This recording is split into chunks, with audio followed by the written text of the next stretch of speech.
الحمد لله نحمده ونستعينه ونستغفره ونعوذ بالله من شرور أنفسنا ومن سيئات أعمالنا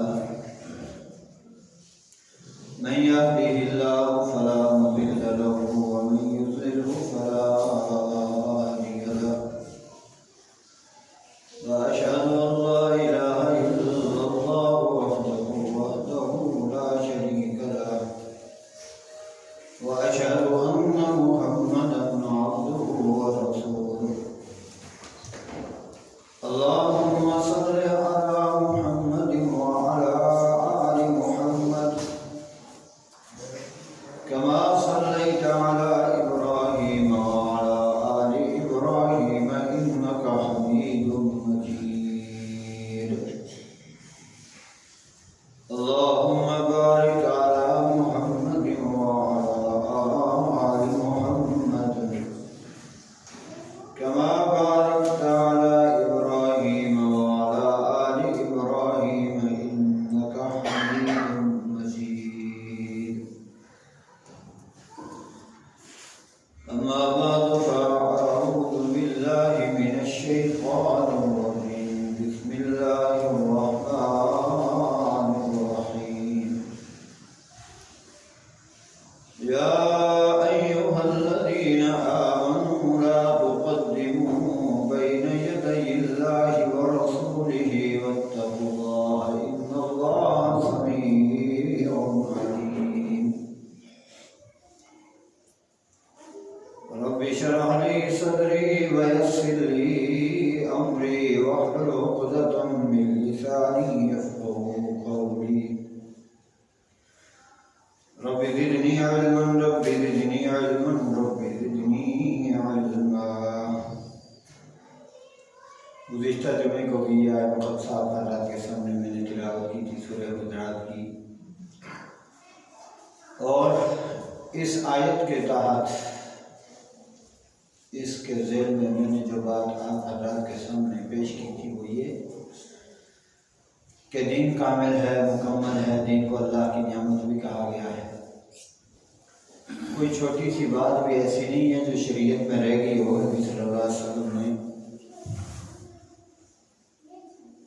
چھوٹے سے چھوٹا جو مسئلہ ہے وہ بیان کر دیا، کلیئر کر دیا، اور صحابہ کرام رضوان اللہ تعالیٰ علیہم اجمعین نے نبی کریم صلی اللہ علیہ وسلم کی اطاعت و فرمانبرداری اتباع میں کوئی معمولی بات نہیں چھوڑی جس پہ عمل نہ کیا ہو۔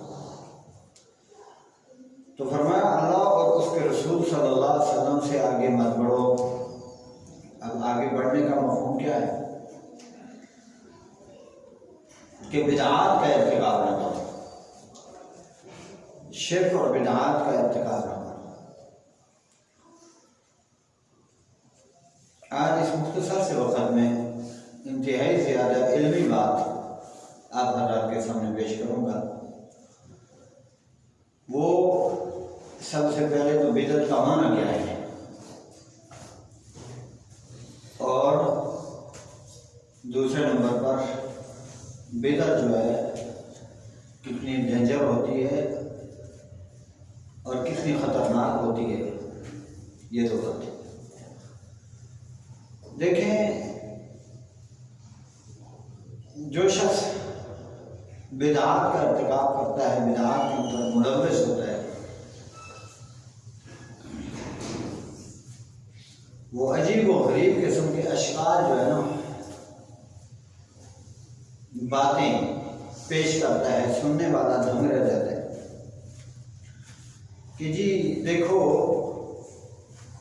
یہ وہابی لوگ بولتے ہیں کہ ہر نئی چیز بدعت ہے، یا نبی کریم صلی اللہ علیہ وسلم کے زمانے میں جو نئی تھی آج ہے تو وہ بدعت ہے۔ تو اس طرح تو پھر بہت سی چیزیں ہیں، مثال کے طور پر ایروپلین ہے، جہاز پہ بیٹھنا ہے، یہ ٹرین ہے، یہ کار ہے، یہ موٹر سائیکل ہے، سائیکل ہے، گاڑی ہے، پینٹ شرٹ کا استعمال کرنا ہے، چائے وائے کافی کا پینا ہے، ڈرنکس مختلف ہیں، پیپسی کولا وغیرہ، یہ سارا، پھر بے شمار جناب یہ پنکھے، یہ پکی مسجدیں، تو سننے والا سمجھتا ہے ہاں یہ تو آتی ہے صحیح، تو کہتے ہیں پھر دیکھو نا یہ سارا کچھ تو بدعت ہوا، تو یہ معاملہ کب خراب ہوتا ہے؟ جب بدعت کا معنی نہیں آتا. یاد رکھو، ایک بدعت کا لغوی معنی ہے اور ایک اصطلاحی معنی ہے. علمی باتیں ہیں، توجہ ہوگی تو سمجھ میں آئے گا، وغیرہ اوپر سے گزرنے والی باتیں ہیں. لغوی اعتبار سے اس میں کوئی شک نہیں ہے کہ ہر نئی چیز کو بدعت کہا جاتا ہے. یعنی اصطلاحی اعتبار سے بدعت منع ہے. یعنی ایک ہوتی ہے دین میں بدعت اور ایک ہوتا ہے ایجادات، ترقی، بڑھنا دنیوی معاملات میں. تو ہر نئی چیز کو کیا کہتے ہیں؟ ہر نئی ایجاد کو، یعنی وہ چیز جو بغیر سمپل کے بغیر نمونے کے ہو، اسے بدعت کہا جاتا ہے. جس کا کوئی پہلے سمپل یا نمونہ موجود نہیں تھا، بغیر سمپل اور نمونے کے اسے بنایا گیا ہے، اسے کیا کہیں گے؟ بدعت. اور اس کی اگزامپل قرآن میں ہے، بدیع السماوات والارض، اللہ آسمانوں کو اور زمین کو ایجاد کرنے والا ہے. کیا مطلب ہے؟ بغیر سمپل کے بنانے والا ہے اللہ، بغیر نمونے کے بنانے والا ہے. پہلے کوئی نمونہ یا کوئی سمپل آسمانوں کا یا زمین کا نہیں تھا. بغیر سمپل اور نمونے کے اللہ تعالیٰ نے یہ بنائی ہوئی ہے. تو اس کو ابداع کہتے ہیں، یعنی بدیع. اور اسی طرح سورۃ الاحقاف میں نبی کریم صلی اللہ علیہ وسلم سے یہ اعلان کروایا گیا، قل کہہ دیجیے ما کنت بدعا من الرسل، میں کوئی نئی بدعت نہیں ہوں. مطلب ہے کہ میں کوئی نیا رسول نہیں ہوں، مجھ سے پہلے بھی رسول آتے رہے. تو یہ لغوی اعتبار سے ہے. کوئی بھی نئی چیز ہو، کوئی بھی نئی چیز، اسے بدعت کہا جائے گا. بغیر سمپل اور بغیر نمونے کے جو بنائی جائے گی اسے بدعت کہا جاتا ہے. لیکن جو بدعت منع ہے نا، وہ بدعت وہ ہے جو دین میں کی جائے، جس کو دین سمجھ کے، ثواب سمجھ کے کوئی آدمی کرتا ہے، اور وہ چیز، وہ سمپل، وہ نمونہ دین میں پہلے سے موجود نہیں ہے، تو وہ منع ہے. سمجھ میں آ رہی ہے بات؟ یعنی ایک چیز ہے، آپ اسے دین سمجھ کے کر رہے ہیں، اسلام کا حصہ سمجھ کے کر رہے ہیں، ثواب سمجھ کے کر رہے ہیں، ثواب کی خاطر کر رہے ہیں، لیکن اس کا کوئی نمونہ، کوئی اس کا سمپل قرآن و سنت اور شریعت میں صحابہ کرام کے دور میں موجود نہیں تھا. اور آج آپ اس شکل کو، اس چیز کو دین اسلام کا نام دے رہے ہیں، ثواب سمجھ کے کر رہے ہیں، تو وہ کیا ہے؟ بدعت ہے. اور وہ بدعت منع ہے. اور اس کی دلیل کیا ہے؟ سیدہ عائشہ رضی اللہ تعالیٰ عنہا فرماتی ہیں کہ نبی کریم صلی اللہ علیہ وسلم نے فرمایا، من احدث فی امرنا ھذا ما لیس منہ فہو رد. ہمارے اس دین میں اگر کوئی شخص کوئی نئی ایجاد کرتا ہے، اور وہ جو نئی ایجاد اس نے کی ہے اس کا نمونہ اور سمپل پہلے سے دین میں موجود نہیں تھا، تو وہ مردود ہے، قابل ریجیکٹ ہے. یعنی اس کو قبول نہیں کیا جائے گا. اب اس کو ریجیکٹ کیا جائے گا اور رد کر دیا جائے گا، دھتکار دیا جائے گا، وہ قبول نہیں آتا کہ ہاں. اور اسی طرح سیدہ عائشہ رضی اللہ تعالیٰ عنہ سے یہ روایت بھی آتی ہے، یہ بخاری مسلم کی روایات ہیں. فرماتی ہے کہ پیغمبر نے فرمایا، من احدث فی دیننا ما لیس منہ فہو رد.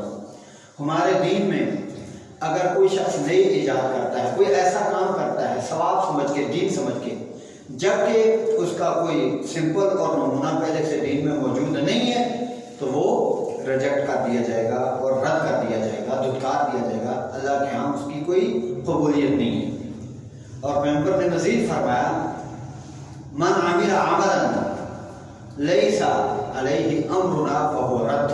کوئی اگر عمل کرتا ہے انسان، ایسا عمل کہ اس عمل کرنے کا ہمارا آرڈر نہیں ہے، ہمارا حکم نہیں ہے، ہم نے نہیں کہا، تو وہ اللہ کے ہاں اس کی کوئی قابل قبول یعنی وہ نہیں ہوگا، وہ رد ہو جائے گا. اس بات کو سمجھیے گا. 3 حدیثیں، 3 فرمان پیغمبر صلی اللہ علیہ وسلم کے، یہ بخاری مسلم سے میں نے آپ حضرات کے سامنے جو ہے پیش کیے ہیں. مثال کے طور پر لوگ جو ہے نا کرتے ہیں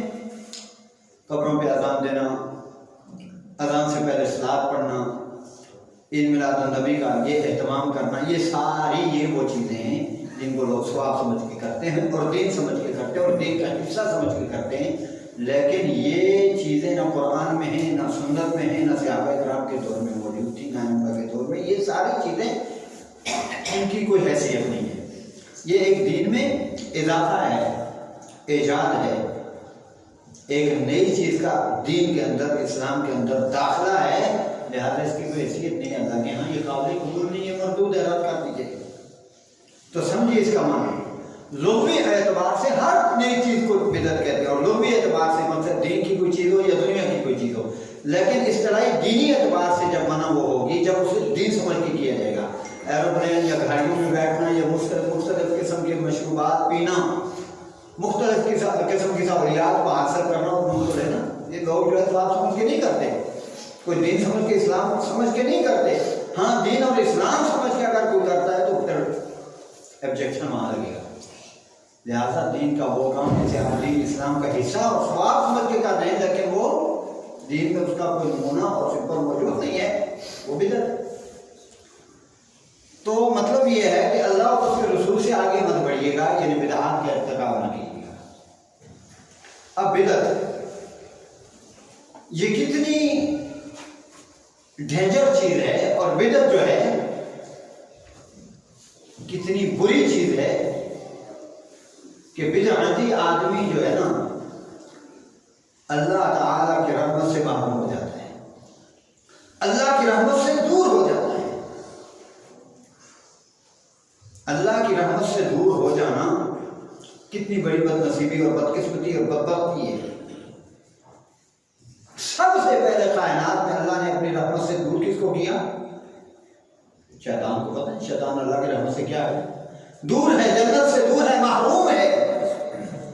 اور اللہ کی رحمت سے بدعتی آدمی جو ہے، بدعات کا ارتکاب کرنے والا، یعنی کسی عمل کو دین سمجھ کے کرنے والا، جبکہ وہ دین نہیں ہے، اسلام نہیں ہے، ثواب سمجھ کے کرنے والا، ثواب سمجھ کے کرنے والا، جبکہ اس کے کرنے پر کوئی ثواب نہیں ہے بلکہ وبال ہے، مصیبت ہے، تکلیف ہے۔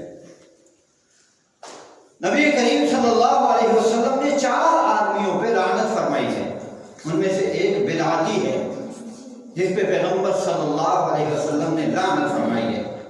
تو اس کی یہ قباحت ہے، اس کی یہ برائی ہے۔ نبی کریم صلی اللہ علیہ وسلم نے فرمایا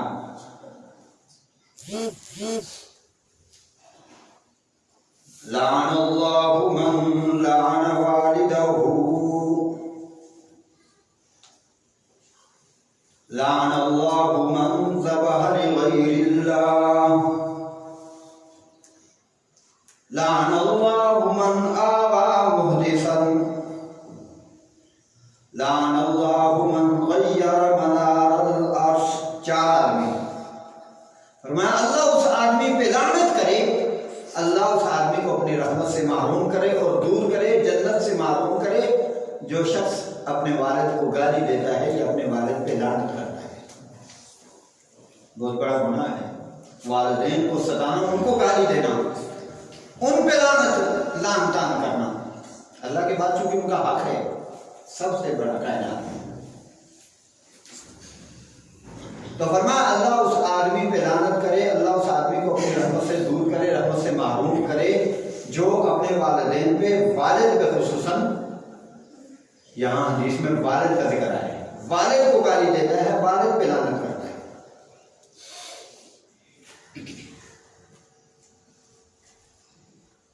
اور نمبر 2، لعن اللہ من ذبح لغیر اللہ، اللہ اس آدمی پہ بھی لعنت کرے، اللہ اس آدمی کو اپنی رحمت سے دور کرے، جنت سے محروم کرے، کہ جو غیر اللہ کے لیے جانور ذبح کرتا ہے،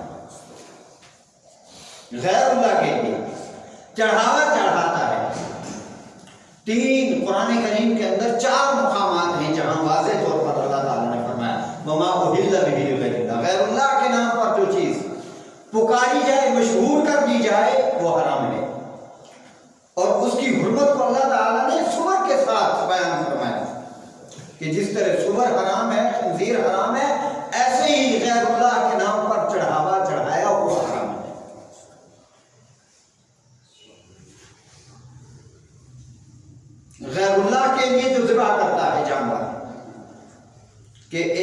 اللہ کا قرب حاصل ہو جائے، اس کا تقرب حاصل ہو جائے، وہ مجھ سے راضی ہو جائے۔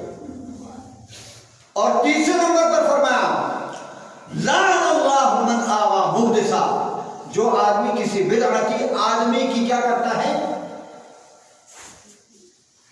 اس کو پناہ دیتا ہے، اس پہ اللہ لعنت کرے۔ بدعتی آدمی کو پناہ دینے والا، اس کو جگہ فراہم کرنے والا،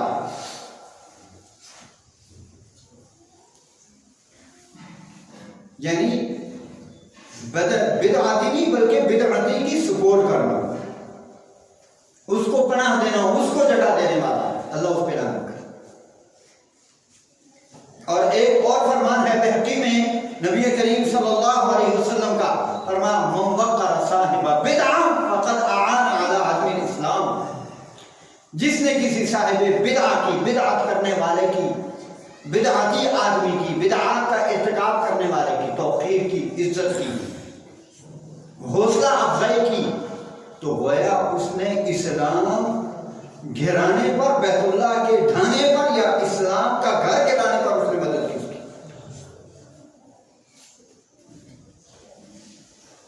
تو فرمایا جو کسی بدعتی آدمی کو جگہ فراہم کرتا ہے، پناہ دیتا ہے، اللہ اس پہ لعنت کرے۔ اور چوتھے نمبر پر لعن اللہ من غیر منار الارض، جو شخص زمین کی حدود کو چینج کرتا ہے، حد بندی کو چینج کرتا ہے، کسی کی زمین کو ہتھیانے کے لیے، اس پہ قبضہ کرنے کے لیے، اللہ اس پہ بھی لعنت کرے۔ چار بندے، سمجھ آئیے، چار بندے جو اپنے والد پہ لعنت کرتا ہے، جو غیر اللہ کے لیے جان مال ذبح کرتا ہے، جو کسی بدعتی آدمی کو پناہ دیتا ہے، اور جو زمین کی حدود کو چینج اس چکر سے کرتا ہے، اس لیے اس بات سے کرتا ہے کسی کی زمین کو ہتھیانے کے لیے، اس کے نشانات کو، حدود کو مٹاتا ہے۔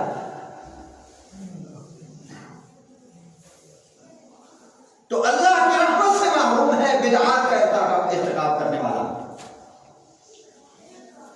اور پھر بدعتی آدمی پر اللہ کی لعنت نہیں ہے، بلکہ بخاری مسلم کی یہ تمام روایات آپ کے سامنے میں پیش کر رہا ہوں۔ نبی کریم صلی اللہ علیہ وسلم نے فرمایا فعلیہ لعنت اللہ، اللہ کی اس پر لعنت ہو، والملائکہ، اور اللہ کے جو ملائکہ ہیں، فرشتے ہیں، ان کی بھی اس پر لعنت ہو، والناس اجمعین، اور تمام انسانیت، تمام لوگوں کی اس پہ لعنت ہو۔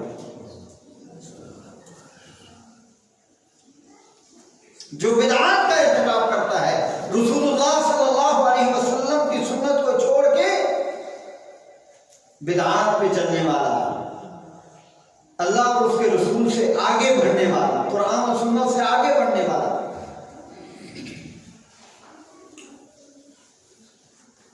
تو اللہ کی رحمت سے دور، ملائکہ کی لعنت اس آدمی پر، تمام انسانوں کی لعنت۔ اور دوسرے نمبر پر فرمایا سب سے، دیکھیں کتنا ڈینجر معاملہ ہے، لا يقبل منه صرف ولا عدل، اللہ کے نبی صلی اللہ علیہ وسلم نے فرمایا بدعات کا ارتکاب کرنے والا اللہ اس کی کوئی عبادت قبول نہیں کرتا ہے، چاہے وہ فرضی ہو چاہے وہ نفلی ہو۔ لا يقبل منه صرف ولا عدل، اس کی فرضی اور نفلی عبادت قبول نہیں کی جاتی۔ کس آدمی کی؟ بدعتی آدمی کی۔ کتنے دکھ کی بات ہے، ایک شخص اتنا اپنی انرجی صرف کرتا ہے، ویسٹ کرتا ہے، وقت لگاتا ہے ثواب حاصل کرنے کے لیے، جنت کے حصول کے لیے پاپڑ بیلتا ہے، محنت و مشقت تکڑی کوشش کرتا ہے، لیکن اس کے باوجود اس کی محنت مشقت کام آنے والی نہیں ہے۔ مزدور تو مزدوری کر رہا ہے لیکن اس کو مزدوری ملنے والی نہیں۔ قرآن نے کہا وَمَا قُلْ هَلْ نُنَبِّئُكُم بِالْأَخْسَرِينَ أَعْمَالًا، پیغمبر اعلان کر دیجئے، اور کہہ دیجئے هَلْ نُنَبِّئُكُم، کیا ہم تمہیں ایسا آدمی نہ بتاؤں جو عمل کرنے کے اعتبار سے نقصان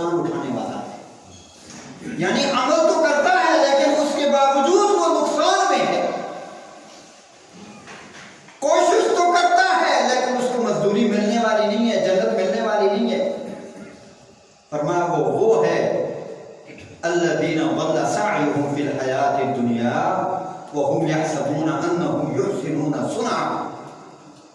نقصان اٹھانے والا عمل کے اعتبار سے مشقتیں اٹھائی، عمل کیے لیکن نقصان میں گیا ہے. فرمایا جن کی سائی، جن کی محنت و مشقت دنوی زندگی میں ہی ضائع ہو گئی، تو وہ برباد ہو گئی. وَهُمْ يَحْسَبُونَ أَنَّهُمْ يُحْسِنُونَ صُنْعًا. اور وہ بیچارہ یہ کچھ سمجھتا رہا ہے کہ جو وہ کر رہا ہے، محنت و مشقت کر رہا ہے، وہ سب صحیح کر رہا ہے، اور مقصد ہے پوری پاور لگا رہا ہے، پورا وقت لگا رہا ہے، پورا وقت لگا رہا ہے، روپیہ پیسہ پانی کی طرح بہا رہا ہے، لیکن اس کی جو وہ منزل ہے وہ صحیح نہیں ہے، اور اس کی جو ڈائریکشن ہے وہ ٹھیک نہیں ہے. وہ شرک و بدعات کے راستے پہ چل رہا ہے، جس وجہ سے اس کی یہ ساری محنت اور مشقت دنیا زندگی میں جو ہوتا ہے. فَلَا نُقِيمُ لَهُمْ يَوْمَ الْقِيَامَةِ وَزْنًا. اور قیامت والے دن ہم ایسے آدمی کے اعمال تولنے کے لیے کوئی وزن، کوئی ترازو نہیں لگائیں گے، کیونکہ حیثیت بھی نہیں ہے، تول کے قابل یہ چیز نہیں ہے، اسے کس لیے تولے. تو بدعتی آدمی کتنا نقصان میں ہے. بیچارے کی کوئی عبادت اللہ قبول نہیں کرتا ہے. عاملۃ ناصبہ تصلی نارا حامیہ. عمل کر کر کے یہ بیچارہ تھکا ہوا ہے، کمر دوہری ہو چکی ہے.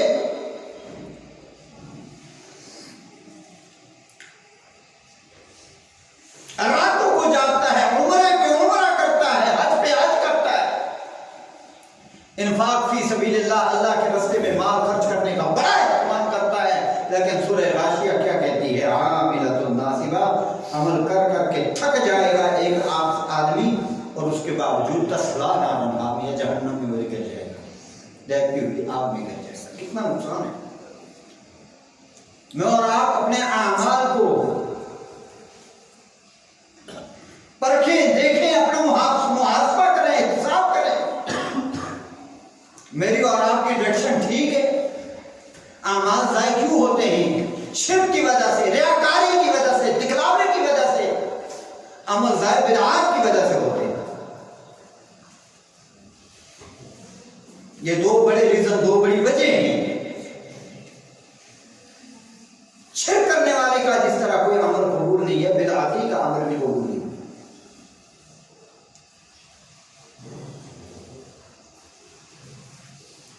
اور بدعت کا ارتکاب کرنے والا، چاہے وہ کتنا ہی مخلص کیوں نہ ہو، کتنا ہی خلوص کے ساتھ وہ کام کیوں نہ کر رہا ہو. دو چیزیں عمل کی قبولیت کے لیے ضروری ہیں کہ ایک تو مخلص اخلاص ہو، اور دوسرا پیغمبر کی سنت کے مطابق ہو. ان دونوں میں سے اگر ایک چیز بھی غائب ہے تو عمل قبول نہیں ہے. اب دیکھیے بخاری مسلک کا وہ مشہور فرمان اور نبی کریم صلی اللہ علیہ وسلم کی وہ حدیث، حضرت انس رضی اللہ تعالیٰ عنہ فرماتے ہیں، یعنی جہاں بدعتی آدمی پر اللہ کی، ملائکہ کی اور تمام لوگوں کی لعنت ہے، اللہ کی رحمت سے دور ہے، اور دوسرے نمبر پر اس کی فرضی نفلی عبادت قبول نہیں ہے. تیسرے نمبر پر جو بدعتی آدمی ہے، نبی کریم صلی اللہ علیہ وسلم نے اس کے بارے میں کیا فتویٰ دیا؟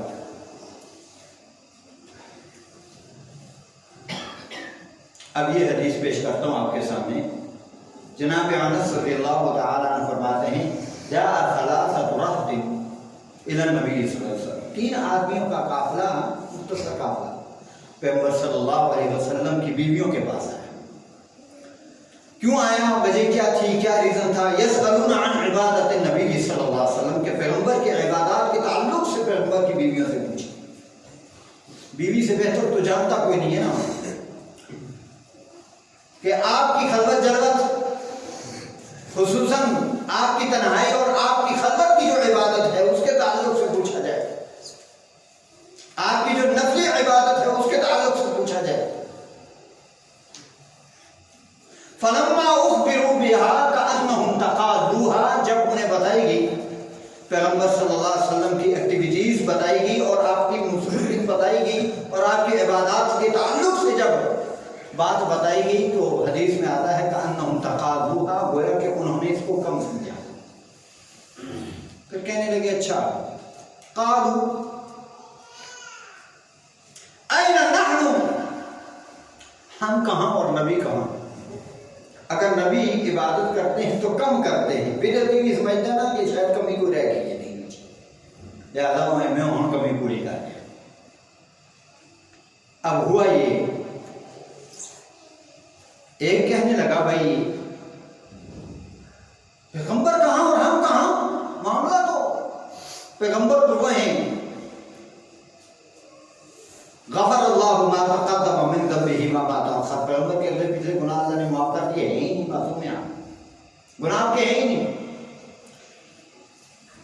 عبادت اسم کرنی چاہیے نا، ان اسم بڑھ کے کرنی چاہیے، کیونکہ ایسی ہوئے گناہ گار۔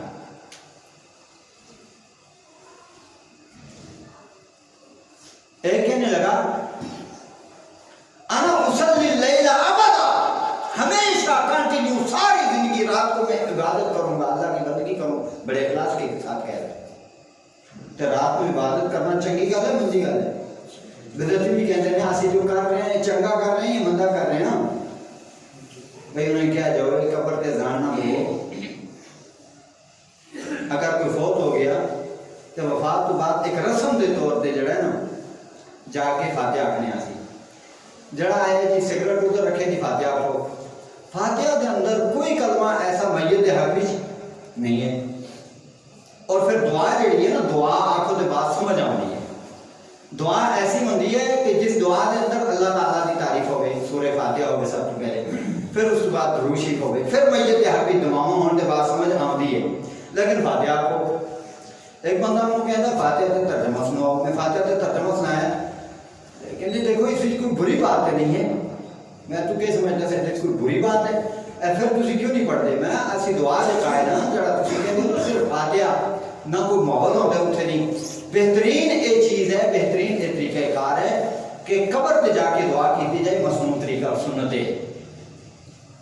لیکن کوئی ایک رسم ہے، ایک سلسلہ چلیا ہوا ہے، اور بڑے لوگ جڑا ہے مقصد اپنے آپ اہل حق سمجھ کے اتنے جا کے اس چیز کا ارتکاب کرتے ہیں، اور ایسی ایک چیز کا ارتکاب جڑی سنت تو اور جڑی دین میں پہلے تو نہیں۔ دعا کرو، قبرستان سے جاؤ، میت کے حق بھی دعا کرو، کار بھی چیزیں کرنی ہے تو دعا کرو، طریقے کی دعا کرو، جی ممکن نہیں۔ کوئی نیک عمل کرو، اس نیک عمل کے بعد دعا کرو، اس اپنے نیک عمل کو قبولیت کا ذریعہ اور وسیلہ بناؤ، عمل نو دعا کی قبولیت اور وسیلہ اور ذریعہ بنایا جا سکتا ہے۔ بہرحال ہاں جی کیوں کرتے ہو، کوئی منڈا کام جیسے نہیں کرتے، چنگائی کرنے۔ اب یہ کہتا ہے کہ میں رات کو عبادت کروں گا، دوسرا کہتا ہے انا اصوم النہار ولا افطر، ہمیشہ روزہ رکھوں گا، کبھی افطار نہیں کروں گا، چھوڑوں گا نہیں۔ تیسرا کہتا ہے انا اعتزل النساء ولا اتزوج، میں کبھی بھی شادی نہیں کروں گا، اپنی مصروفیت اپنی زندگی اللہ کے دین کے لیے وقف کرتا ہوں، میں یہ جھمیلا جو ہے نا بیوی بچوں کا چاہتا ہی نہیں۔ اب تینوں اپنی اپنی وہ بات کرتے ہیں، اب تینوں اپنی اپنی مقصد ہے، وہ ایک مصروفیت اور ایک معاملہ دین کے اندر، میں جی عبادت کروں گا، نماز پڑھوں گا، میں روزے رکھوں گا، کدے روزہ چھڑوں گا نہیں، نفلی روزے۔ دوسرا کہتا ہے میں شادی نہیں کرنی، میں دین واسطے اپنی زندگی وقف کر دیتی ہے، دنوی معاملے مصروفیت بیوی بچے کے جمعیت میں پاک ہونا چاہنا، بالکل چھوڑنا چاہنا۔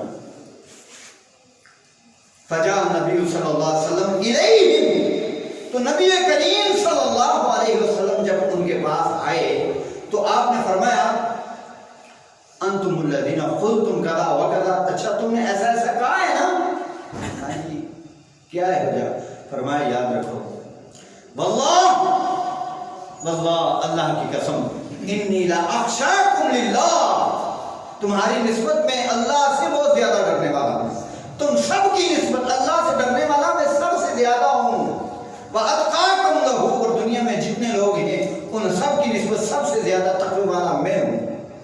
لیکن میں کیا کرتا ہوں، اصوم و افطر، لیکنی اصوم و افطر، میں روزے رکھتا بھی ہوں نہیں بھی رکھتا ہوں، اصلی و ارقد، سوتا بھی ہوں اور نماز بھی پڑھتا ہوں، واتزوج النساء، اور میں عورتوں سے شادیاں بھی کرتا ہوں، لہٰذا آخر میں پیغمبر نے فرمایا فمن رغب عن سنتی فلیس منی، جو شخص میرے طریقے سے ہٹ کر کے کوئی طریقہ عبادت میں چلانا چاہے گا وہ مجھ سے نہیں، اس سے میرا تعلق نہیں ہے۔ نبی نے اپنے تعلق کی نفی کر دی، فلیس منی، مجھ سے نہیں ہے۔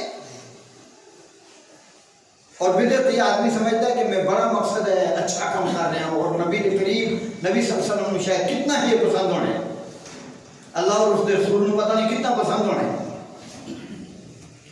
اس واسطے یاد رکھو لا تقدموا بین یدی اللہ و رسولہ، سورہ حجرات کی آیت، اللہ اور اس کے رسول سے آگے نہ بڑھو، مطلب کیا ہے اس کا کہ بدعات کا ارتکاب نہ کرو، بدعات کا ارتکاب نہ کرو۔ ہاں دین وہی، اصل میں وہ دین میں وہ کیا کہتے ہیں نا، کوانٹیٹی نہیں چاہیے، کوالٹی چاہیے اللہ کو۔ یہ نہیں ہے کہ بس ٹھیک ہے زیادہ سے زیادہ ایک چیز ہو لیکن اس کی کوالٹی نہ ہو۔ اصل کیا ہے کہ پیغمبر صلی اللہ علیہ وسلم کے طریقے کے مطابق وہ عمل، اللہ اور اس کے رسول صلی اللہ علیہ وسلم کے بتائے ہوئے طریقے کے مطابق ہو تو اللہ کے ہاں قابل ہو گئے، مگر اس کی کوئی حیثیت نہیں ہے۔ واتقوا اللہ ان اللہ سمیع علیم، تقوی اختیار کرو، اللہ سے ڈر جاؤ، خبردار ہے بدعات کا ارتکاب نہیں کرنا، اللہ سننے والا اور جاننے والا ہے۔ انفرادی طور پر، اجتماعی طور پر، بین الاقوامی سطح پہ پوری انسانیت یکجا اور اس کا اجتماع اور اکٹھی تبھی ہو سکتی ہے جب ان کے اندر اللہ کا خوف اور ڈر اور تقویٰ آئے گا اور دین کے پابند بن جائیں گے، سب قرآن و سنت کے پلیٹ فارم کے نیچے کھڑے ہو جائیں گے، اتفاق اور اتحاد قائم ہو جائے گا، مگر نہ کبھی بھی اتفاق اور اتحاد قائم نہیں ہو سکتا ہے۔ ولا تفرقوا، یہی ہے نا، کیا ہے کہ فرقے دین میں نہ بناؤ، یہی تو مطلب ہے کہ دین کے پابند ہو جاؤ، اللہ اور اس کے رسول صلی اللہ علیہ وسلم کے پابند ہو جاؤ، دین کے اندر جو لمٹس اور جو حدود اللہ اور اس کے رسول نے مقرر فرمائی ہیں ان کو مت پھلانگو، آگے مت بڑھو، تمام تقوی اختیار کرو، اللہ سے ڈرنے والے سب بن جاؤ۔ بین الاقوامی اور ہر اعتبار پوری دنیا کے انسان، پوری دنیا کے مسلمان، ان کا اجتماع اور ان کا اکٹھ ہو جائے گا، ذہنی اور اعتقادی اور فکری اور نظری ہر اعتبار سے ان کی ہم آہنگی ہو جائے گی، پھر ایک معاشرے میں امن و امان اور کس طرح سکون بنے، وگرنہ ہر آدمی کی فکر الگ، اس کا اپنا نظریہ